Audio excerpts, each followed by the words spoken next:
guys, Matt here from Urban Patriot, and welcome to the first episode of our Urban Patriot Pro Tip series. In this series, we're going to be looking at professional tips and tactics that you can use and adopt in your own lifestyle to becoming a better defensive shooter. Let's talk real quick about some tips that you can adopt to your lifestyle before you're about to walk out into the urban environment with your wife, with your kids, even with your friends if you're about to go out to a social event.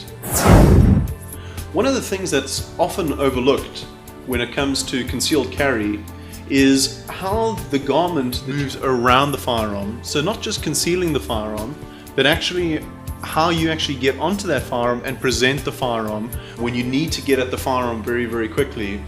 So what you can do, a little tip here that I make sure that I do every single time I'm about to go out with the wife and the kids, I run three dry runs, and I make sure that I can do it consistently every time with that particular garment that I'm wearing.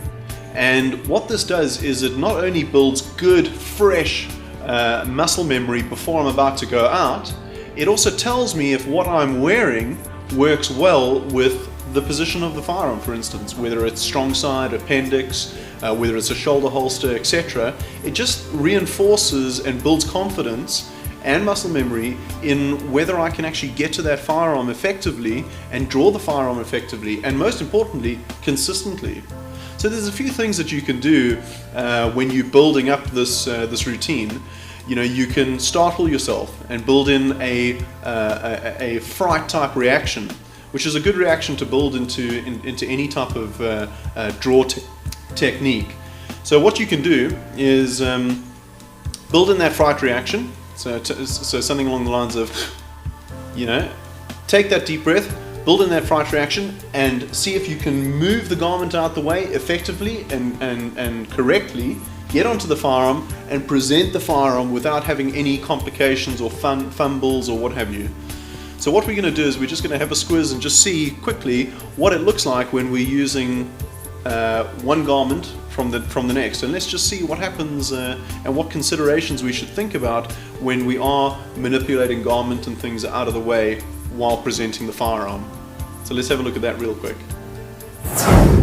Right. So you can see here I've got a suit type jacket on, and I'm going to now check and make sure that this works well with the position that the firearm is situated in now. I'm running the firearm in a Black Hawk holster, and it's situated on the strong side of my body. So let's just make sure that I can consistently do this each time. This would be something that I would build, or that I would do in my routine every time I'm about to exit my house with my wife and kids or what have you. This is something that I want to make sure that I get right every time.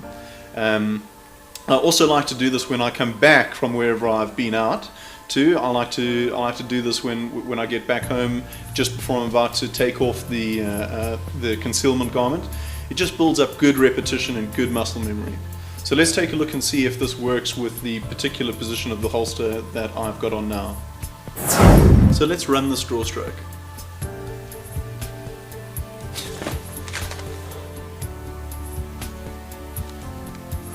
Okay, felt good.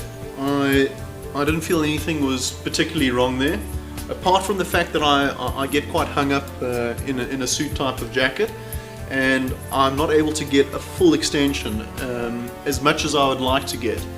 Okay, if this is my only option, well, then I'm going to have to adapt and work around that.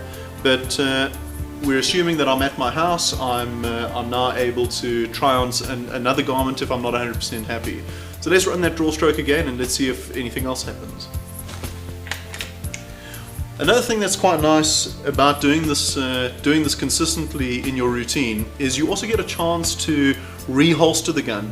Now, we don't advocate speed reholstering of the firearm at all, but there may be an instance where you do need to get the gun away quickly, and it's good to just practice that. For instance, you may have just been in a shootout and now the cops are arriving, and you don't want to have a case of mistaken identity where you are mistaken for the bad guys because you got a firearm out in the open.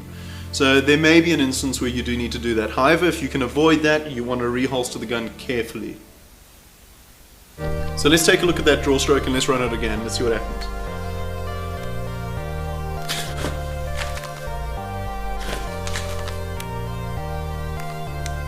Okay, same thing. Everything seems to be consistent. I just seem to be getting hung up on the arms again. Right, so I've got on another type of jacket here. This jacket gives me a bit more flex and stretch in the arms, which is quite nice. So I know that I'm going to get that extension right. But what's also particularly nice about this jacket, which a suit jacket doesn't necessarily have, is this jacket's got some little Velcro tags on the side here by the sleeve, so I can tighten up the sleeve and not have the sleeve ride down onto the grip, which often can be a problem, especially if you're wearing a hoodie or what have you. I don't know if you've noticed, but sometimes the sleeve can sit quite far down by your hands, and that can cause a bit of a problem when getting onto the gun. So that's quite nice. So let's see how this works. Something else to consider with the type of jacket like this is your little tassely bits on the bottom of the zippers. These you got to be very careful that they don't get into the holster when it comes to reholstering, because you can land up discharging the firearm.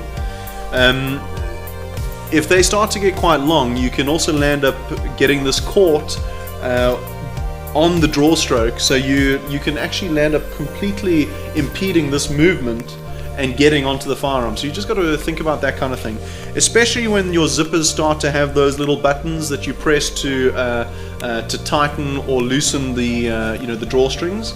You got to just think about that, because then they start to get longer and you've got bigger objects and things in the way. So let's run the draw stroke with this and let's see what happens. So let's run this draw stroke.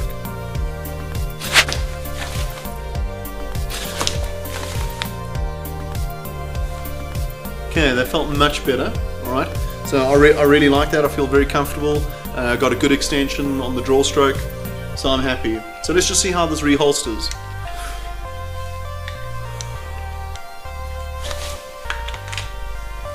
Good, I like it. So I'm picking up less issues, so in this occasion I would probably move away from the suit jacket and just move to something like this. And that's the benefit of doing a dry run in your house before you're about to step out into reality. Concealed carry. Let's talk real quick about some concealed carry tips that we can use and adopt in our own lifestyles out in reality. I don't like that. Not out in reality. Outside of the matrix. When you decide to punch in to the matrix. Yeah. These tips will come in handy. Okay, I mustn't lose the plot now.